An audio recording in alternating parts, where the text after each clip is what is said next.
boleh cakap aku dah letih. Ini pun Bukit Las ni pun letih ke ni? Bukit dia nampak je batu bumi. Jauh ni. Dulu paling mengigap tu bukit ni kan. Tapi sekarang boleh katakan okey lah, kaki dah mantap.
Ni, ni ke Bukit Hantu.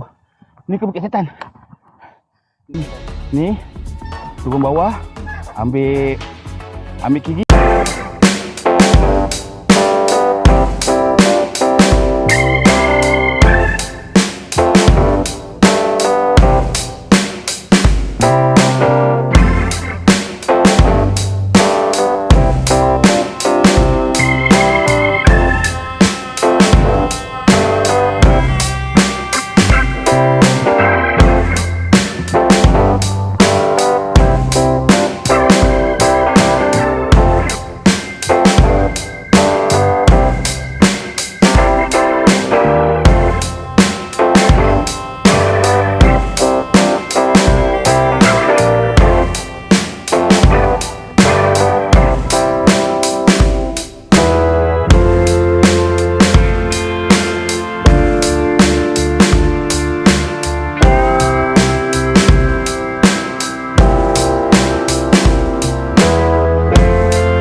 boleh dine in. Jadi kita minum kat tepi dewan je. Ni dah boleh dine in, kita dine in.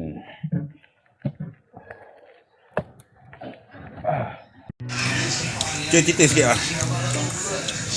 Penat bang, lama tak kayu. Biasa makan je. Makan dulu lah. Jadi kita ambil lesen Bukit Panjang ni. Semalam lesen Balai Cerap, hari ni lesen Bukit Panjang. Ini tak apa bang. Turun bukit. Yang lagi naik bukit ni nak hujan mak tu. Tak tahu sampai ke tak.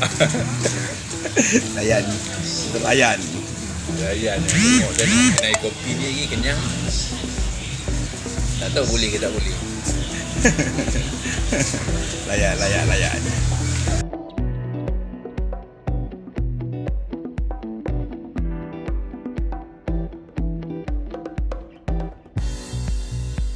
Kita dalam perjalanan balik ni. Tu nampak dah gelap tu. Panjang lagi perjalanan ni. Guru sudah berbunyi. Nak balik mesti dekat Taman Teratai. Kedua je nanti. Abang Pak tak ada. Kalau ada Abang Pak ni dia tunggu. Okey, lepas dia dah tak boleh bercakap dah. Dia banyak lagi dua. Bukit Las. Bukit Las. Sebelum kita menuju ke JPO. Mantap hari ni. Kaki tak turun. Kaki tak turun. Tak berhenti. Bagus juga kita ada kejar masa. Pasal atas dah berbunyi. Sana tu ke Taman Sentek. Taman Aman. Bukit Lembu. Sana kita balik ke Kulai. Ni pun dah gelap, belum nampak cahaya gelap. Tapi insyaAllah kita boleh sampai JPO sebelum malam kot, sebelum gelap kot. Sempat. Sekarang kau berapa bang? 6.40. Maknanya kita mendaki dalam setengah jam.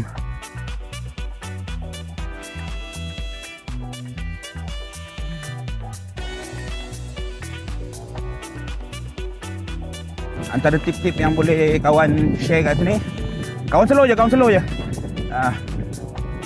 Masa turun bukit, kita berada memang di posisi buntut kita berhampiran dengan tayar untuk mendapatkan stability. Lepas tu, masa turun bukit, fork buka pasal dia nak menyerap hentak batu apa-apa yang kat depan, kita buka. Okey, untuk naik bukit, kawan ada buat percubaan dah. Fork buka dengan fork tutup. Kalau fork buka macam naik bukit, dia akan jadi kita akan terangkat. Mana kita akan kurang akan terangkat. Jadi kita ada dapat lebih kawalan, stability, traction semua ada. Ini pengalaman kawan lah. Kalau ada yang nak komen boleh komen. Kita selamat juga sampai ke Kulai.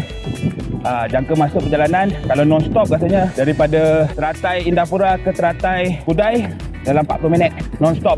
Nanti segala maklumat jalan, peta kawan akan share dalam link kat bawah. Okay, kepada siapa berminat dengan channel kami ni dan sudi menonton video kami sampai habis, kawan dengan Abang Ijat mengucapkan ribuan terima kasih. Kepada siapa yang berminat dengan channel kawan ni, boleh klik like, komen dan subscribe, dan boleh follow kami di Facebook, Instagram dan YouTube. Semoga kita berjumpa lagi. Majulah sukan berbasikal untuk negara. Hapuskan COVID selamanya. Amin. Assalamualaikum warahmatullahi wabarakatuh. Ini pun Bukit Las ni pun letih ke ni.